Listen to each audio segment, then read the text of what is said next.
This is episode 484 of the Rio Grande Foundation's Tipping Point, New Mexico. I'm Paul Gessing. And I'm Wally Drangmeister. I'm president of the Rio Grande Foundation, New Mexico's free market think tank. You can find out more about the foundation at riograndefoundation.org.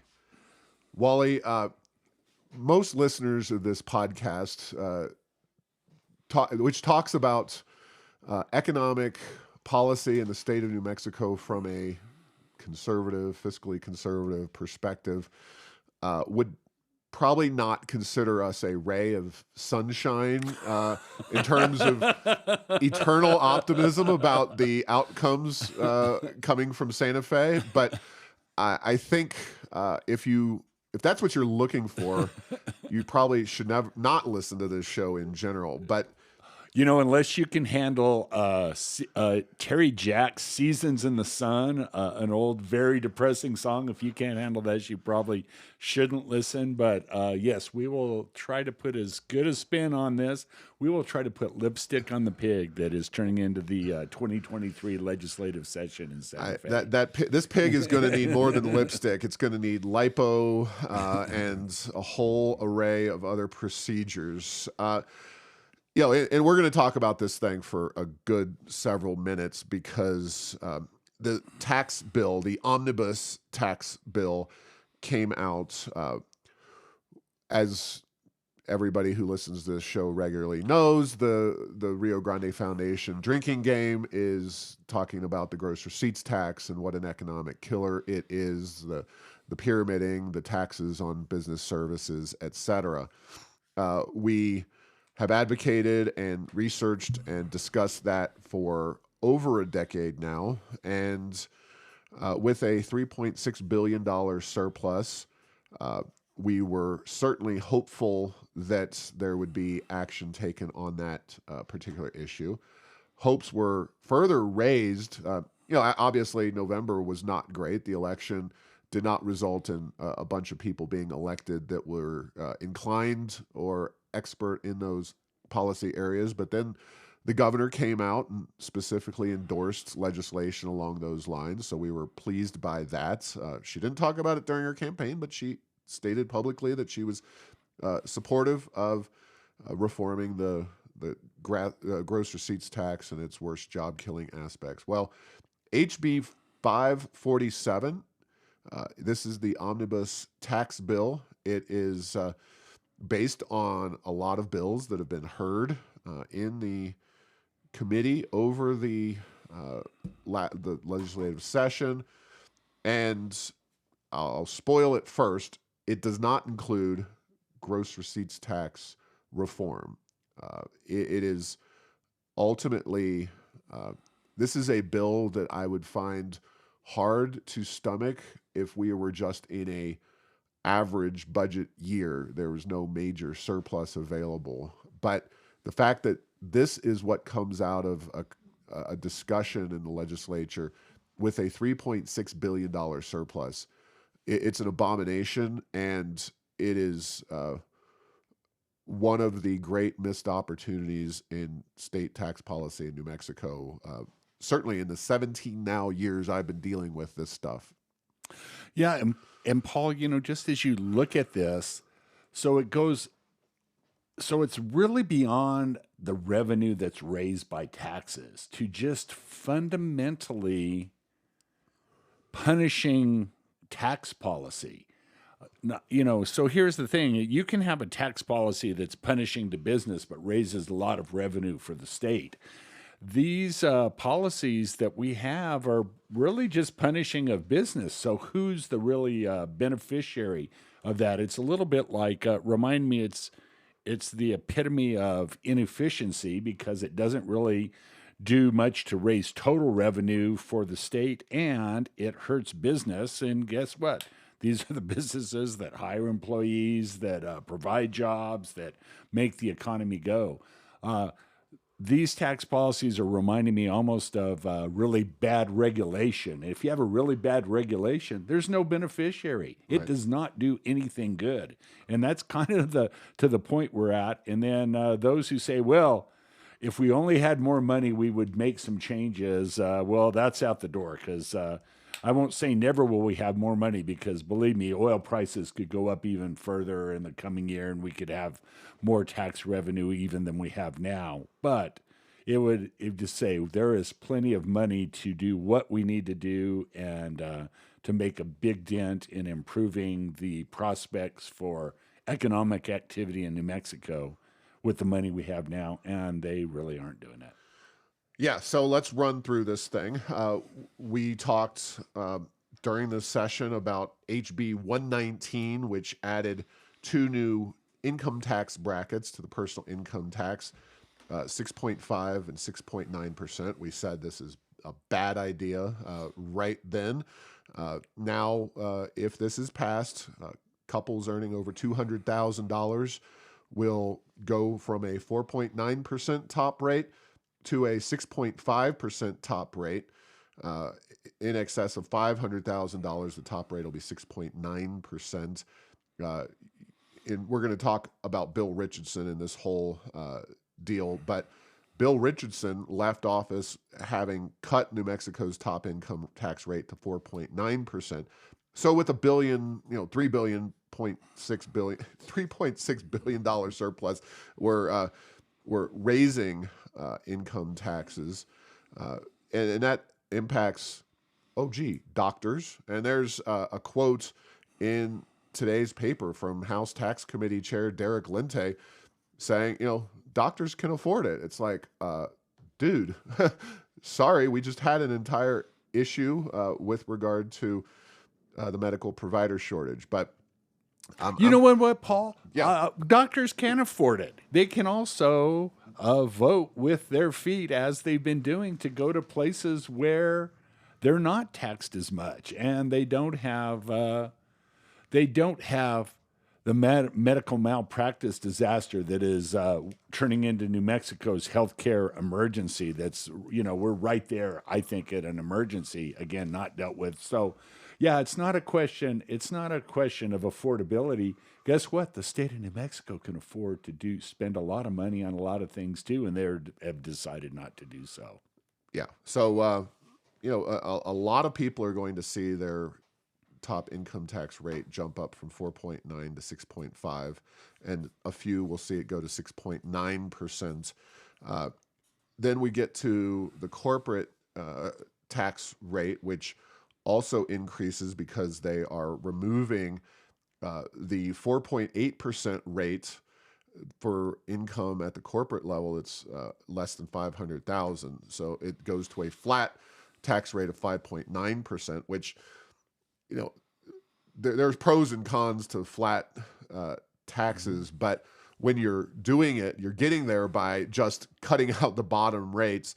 That's not a great thing. And simplicity is one of the arguments for the corporate tax, for the idea of a flat tax. That's a federal thing. Our taxes are not super duper complicated in New Mexico, except for all the little credits and special interest provisions. Capital gains tax deductions will be limited to 40% of up to $300,000. So you sell a business or experience another capital gain, you're going to be you're seeing your taxes rise up.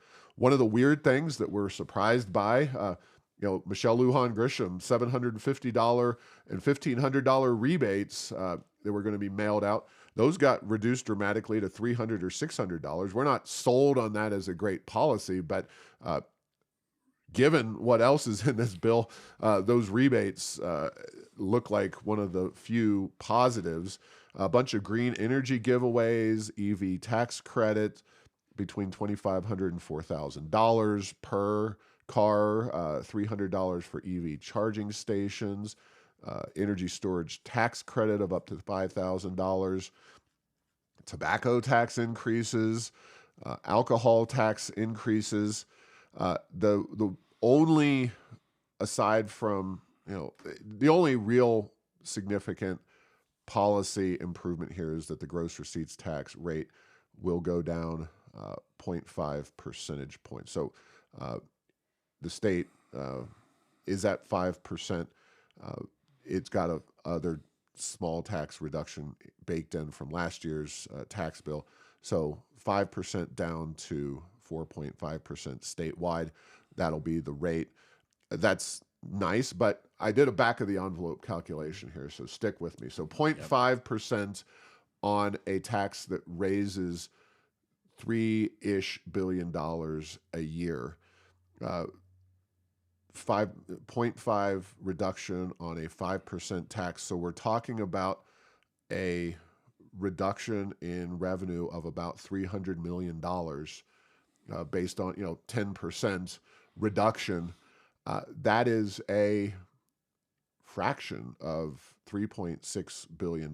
It's below 10% of the revenue that would be available for that. So, and I could tolerate and would even advocate for revenue neutrality if we got good policy.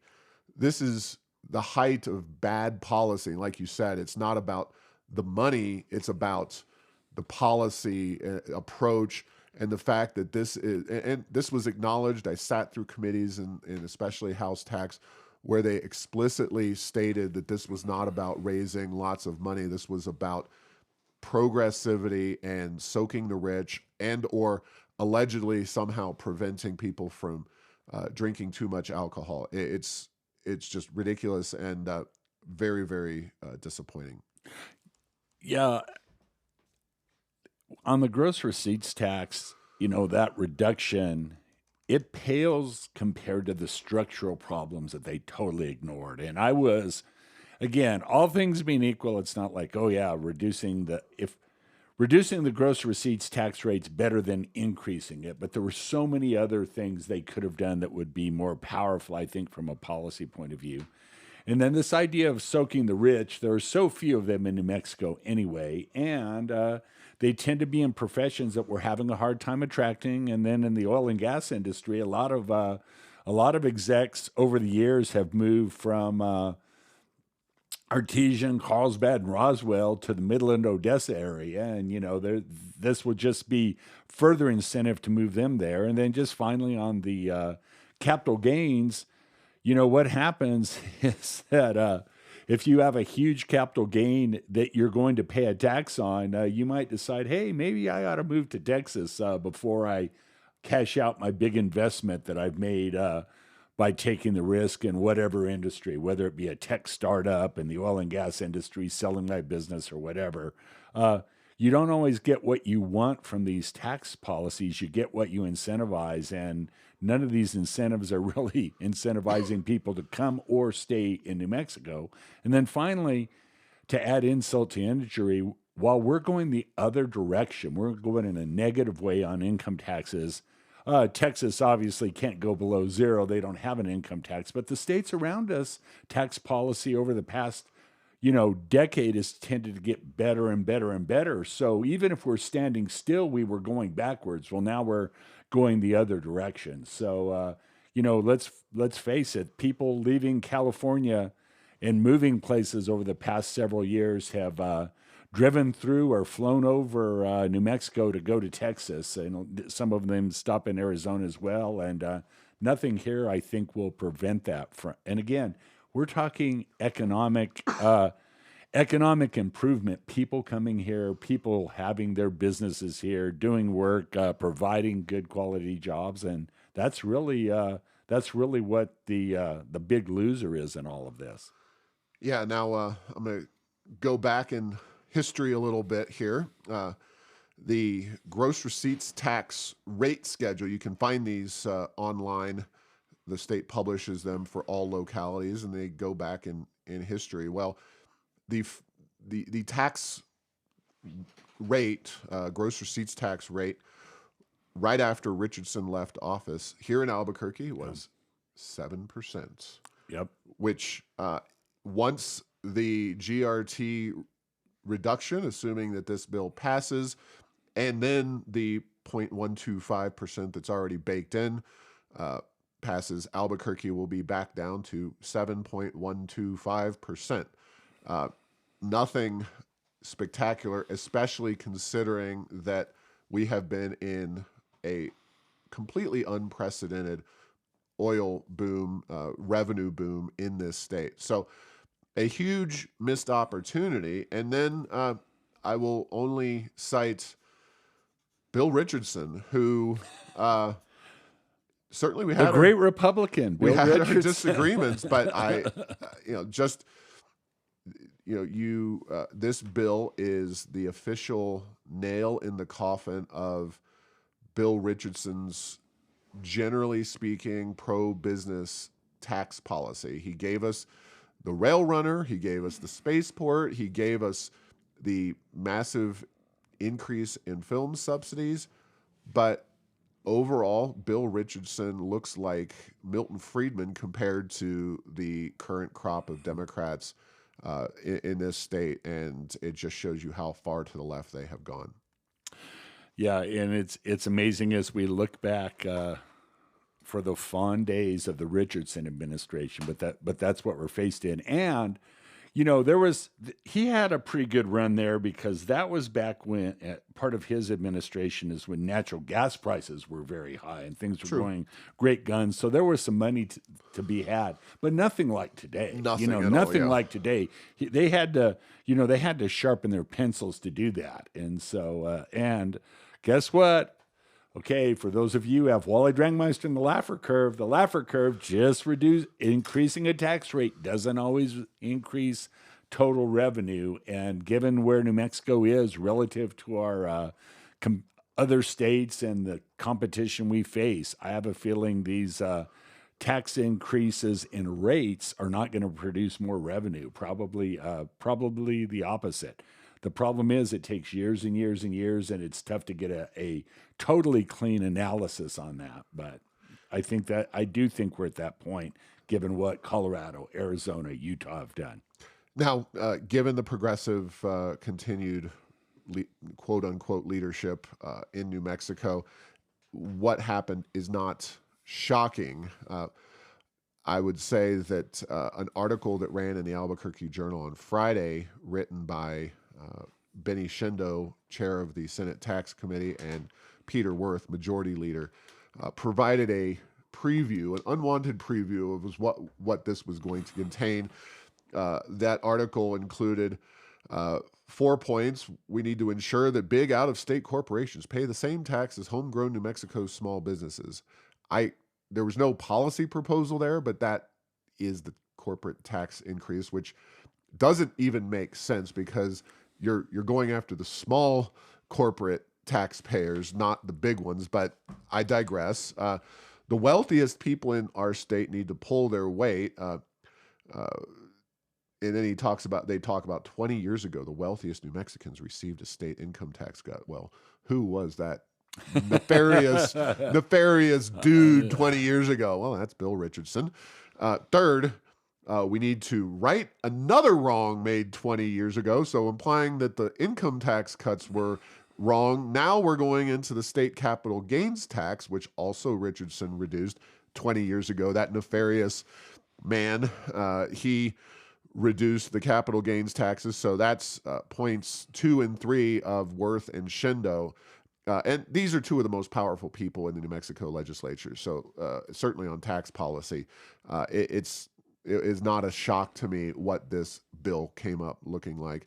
And then, interestingly enough, number 4, they talk about rebates, and that would have seemed like we're going to defend the $750, $1,500 level, but they did not. And that is the transition to what happens next. So I believe very strongly that this proposal will not be dramatically overhauled in the legislature. This legislature is extremely, quote unquote, progressive, left-wing, economically ignorant, however it may be.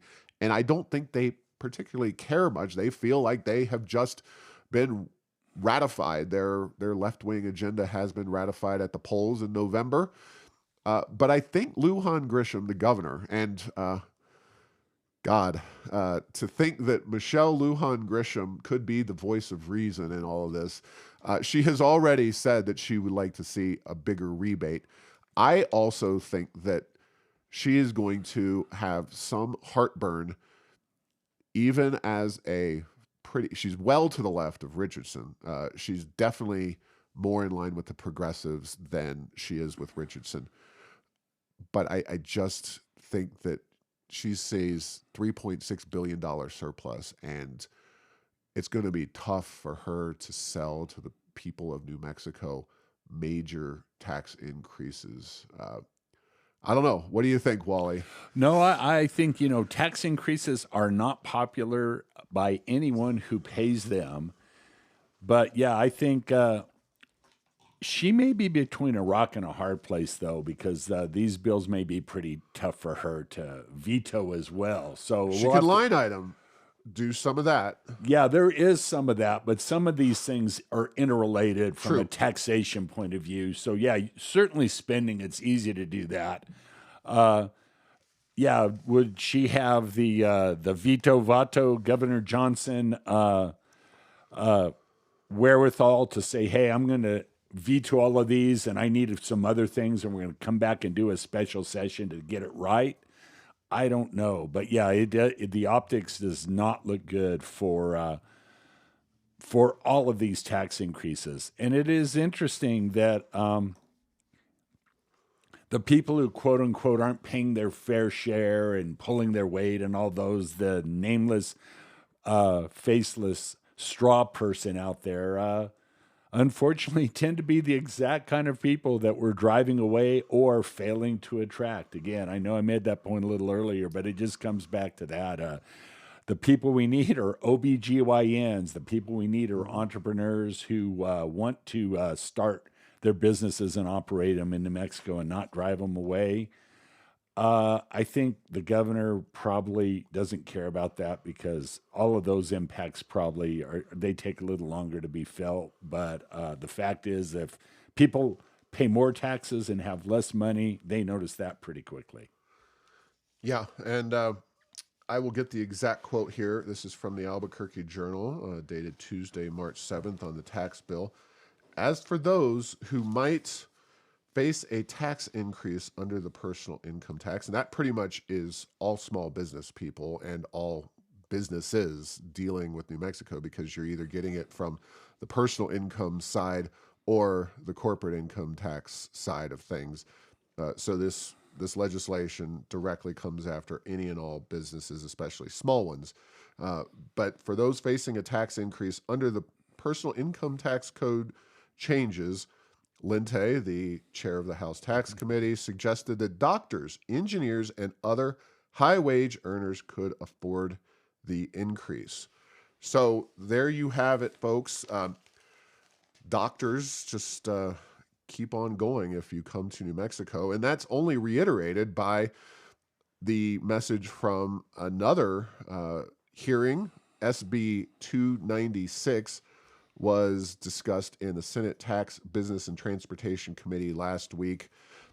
This was one of several bills that would address aspects of the medical malpractice issue, and the committee voted it down. There's no easy way to say it except for you had doctors from every corner of the state, people speaking to the need to keep them around, and the committee, and I think this was the very first committee that they just said, no, we're not going to address this issue. Interestingly enough, here's the names on the Senate Tax, Business, and Transportation Committee. Well, Shindo is the chair, Benny Shindo. Of course, he probably is on IHS, Indian Health Service. Carrie Hamblin, she's another extreme left-wing Democrat. Gay Kernan, Craig Brandt, and all the Republicans voted right on this. Kernan, Brandt, and Griggs are all Republicans. Leo Jaramillo, Linda Lopez, and Bill Tallman, Joseph Sanchez, another Republican, and Peter Worth. So there you have the dynamic duo of the majority leader and Benny Shindo on the committee that is also killing medical malpractice reform. So the problems in New Mexico's legislature go very, very deep and straight to the top. And it's an issue that obviously transcends tax policy into healthcare policy and the inability of the state to attract doctors. So sorry if anybody's looking at bridges or tall buildings right now, but this is the reality coming out of Santa Fe. Elections have consequences, and we're going to get it good and hard here in New Mexico. And Paul, the medical malpractice, we're just at level one of the problems of that. We're having a tough time doing that anyway. But I've started to see more and more articles about how hard it is to attract doctors, and if you get in a situation where you're already many healthcare professionals short, do you really want to go work there and know that instead of the usual 40, 60, 80-hour weeks that a lot of healthcare professionals have to put in, you may have to be under crisis emergency situation. And then here's the thing: if no one gets any healthcare, guess what? Our trial lawyers won't be able to sue anybody for how they provided healthcare other than how they thought it should happen. So, we're in a very, very interesting place, and I'm really holding my breath on this one. Probably will fall over for lack of oxygen before it's dealt with. But this is an issue, and it's one of those. I'm hearing about this more and more from people at every level. 1, 3, 6, 9 months to get in to see a doctor for a certain condition, and it's right now nothing we're doing in Santa Fe is going to make that better. Yeah, and during that hearing, Labor, New Mexico Federation of Labor came out and spoke against reform of the medical malpractice law. Of course, the trial attorneys showed up in spades. So you do have some specific special interest groups. And again, it gets down to it's not the only issue facing New Mexico health policy. And, we haven't talked about this in a while, and it's just a brief point, but New Mexico policy-wise has a tendency, every state has its pluses and minuses. There are states that do most everything right, and there are states that do most everything not right. But New Mexico has a tendency to do a lot of things very, very poorly. It would be one thing if we just had a bad medical malpractice law, but we also tax our doctors through the gross receipts tax, which has not been reformed. We also have a huge Medicaid population, and John Trevor, the Journal's cartoonist, clearly either listens to this podcast or subscribes to our email list, because the topics that he covers in his cartoons are often derived from things that we talk about. It's a escalator of patients, if you will. New Mexicans getting on the Medicaid up ramp, they go into a building, and then there's a bunch of doctors going down the exit ramp from the state. And there's a lot of things that could be done to improve that area, but we're not doing any of them, and that's going to result in some really terrible outcomes. So we'll just head to, I guess, the best bit of information this week. So, it's time for Happy Talk. Had to leaven the horribleness. First and foremost, as we record this, it is March 7th, 2023, which is 4 days shy of 3 years of health emergency declared by Michelle Lujan Grisham, our governor. So, one of the states, I just noticed that the national map had California falling off of the emergency status. So I guess that's the sign that the final rats aboard the ship need to get off. So New Mexico now, Lujan Grisham has deemed March 31st, 2023 as the day when the emergency will go away. I have no idea what that is based on. I can't imagine there being any science related to that, but the health emergency that New Mexicans have been living under for the last 3 years will expire in just over a 3-year time period. And as it remains, one of the other things that we wanted to see in this legislative session was some kind of legislative seat at the table on that, but we're not going to get that, at least not this session. So I'm glad. Kudos to the governor for finally ending the emergency after more than 3 years. Yeah, when you think back to the craziness that was the COVID area, both from the pressure that the COVID virus presented as well as how it was dealt with, that was a mighty that turned into a mighty big industry mighty quickly. The COVID celebration industry, and now that's finally coming to an end, and that's good to see in New Mexico, but I'm sure we'll have other emergencies to take its place, and I won't even whisper those out loud for fear of them coming true. Exactly. Please do not. So yeah, the next issue at hand is gas stoves, as we in an ongoing effort to keep an eye on that issue, because I firmly believe that the single most nefarious actor, the individual who wishes more than life itself to come after your gas stove, is one U.S. Senator Martin Heinrich. He discusses this ad nauseum on his social media, and was even recently comparing purveyors of gas stoves to cigarette companies and others, saying that, we knew that this science was indicating that these gas stoves are harmful. Well, a new study,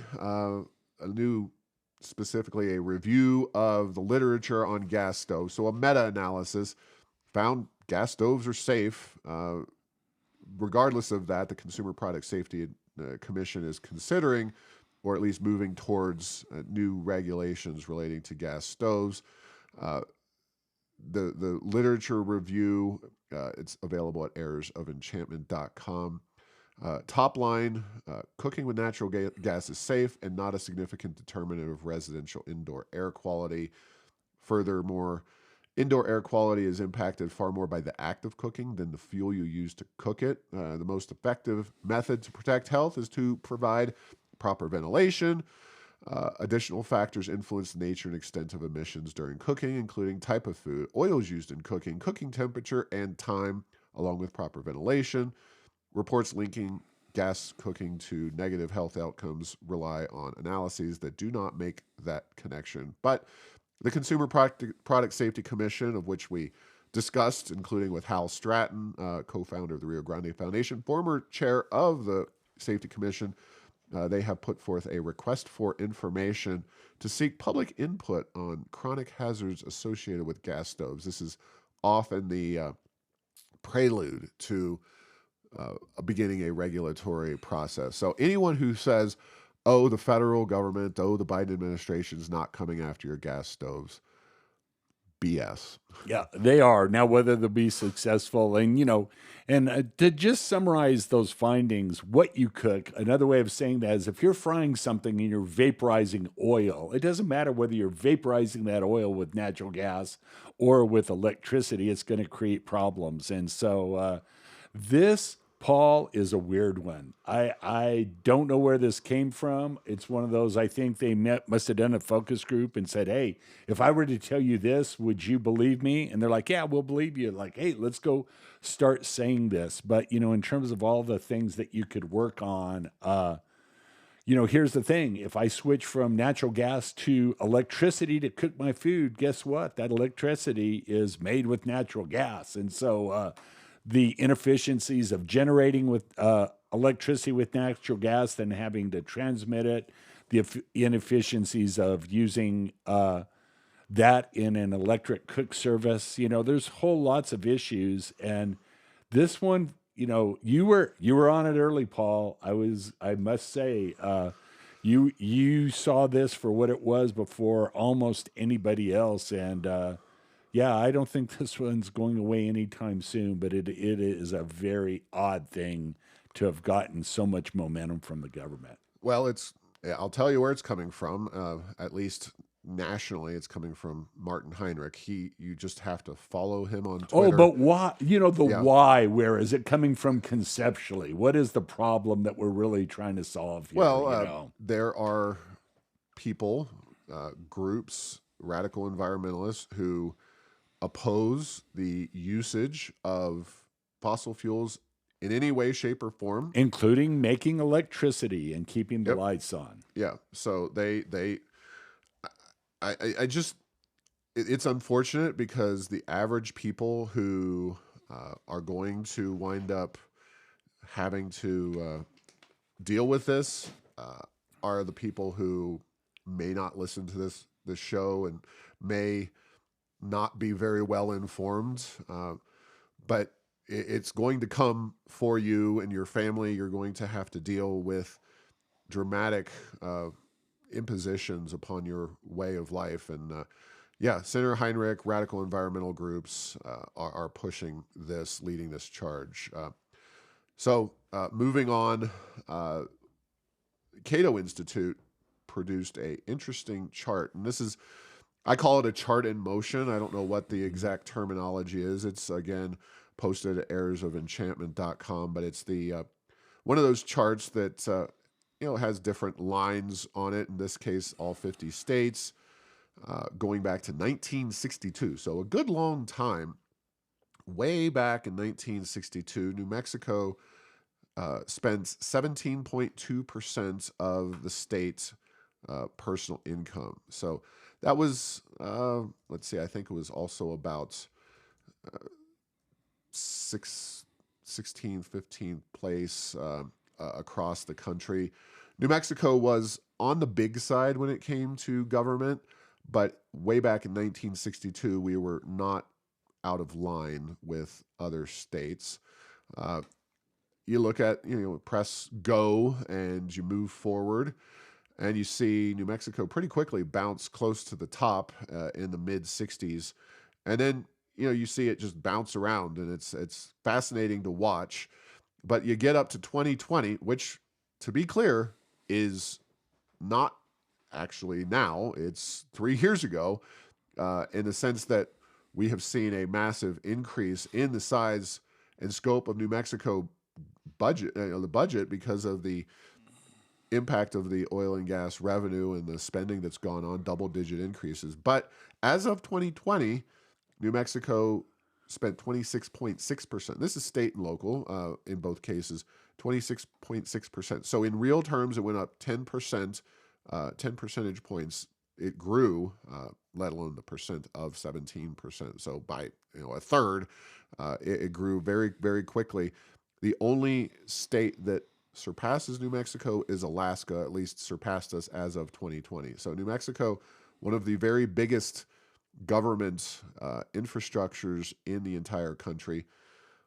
What does it get us? I think it is very hard to come to a conclusion that New Mexicans are getting much out of the government that they are paying for. Instead, we're just seeing our economy and our way of lives strangled, and New Mexicans continue to live in poverty, even with this massive influx of oil revenue. And as I said earlier in the show, I do think this will, if we look back at this session, at the rate it's going, we're going to say this was the biggest missed opportunity, and we made things worse when we actually could have made them better for New Mexicans in the areas that are really impacting what we're doing. And Paul, what are those? Crime, no progress. Education, no progress. Taxation, worse. Healthcare, no progress. So we're doing a lot. It's just not on the things that, and that list that's my list. Just that's not any. But those are like, what are the things? Those are important issues. Yeah, that impact not only my life, but the life of most New Mexicans on a daily basis. And it comes down to those four that government has a role in. And, we're not making good progress on those. So Yeah, no doubt about that. And this Cato report only highlights the fact that New Mexico has always had a pretty sizable government. But finally, go to RioGrandeFoundation.org, go to our Freedom Index, and you can find out who the champions are for limited government and individual liberty and who are voting for bad public policy. It's not a surprise that more of the fiscal conservatives, more of the people who want to reform our education system are on the conservative, Republican side. But just because they have an R by their name doesn't make them a conservative in any way, shape, or form. So check that information out. Again, that's RioGrandeFoundation.org. Go to Freedom Index, and you can see that we track all these votes, and it'll be updated once and for all at the end of the legislative session, a week or so out. But you can see in real time where things stand, and it's very interesting and enlightening. Let me just say that. So we'll have more fun and excitement here in next week, and blessedly on March 18th, the legislature will finally be done. Although for a variety of reasons, I could see them coming back for a special session. Taxes, medical malpractice is going to hit, and they're going to need to do something. They may do something on guns because the governor wants to further hit gun owners. So we shall see. These are interesting times. Thanks for listening to this week's episode. Find all episodes at tippingpointnm.com or at the Rio Grande Foundation's YouTube channel. Subscribe to this show at Apple, Stitcher, have your Google Home play Tipping Point New Mexico. Thanks to Path 3 Marketing for producing this show.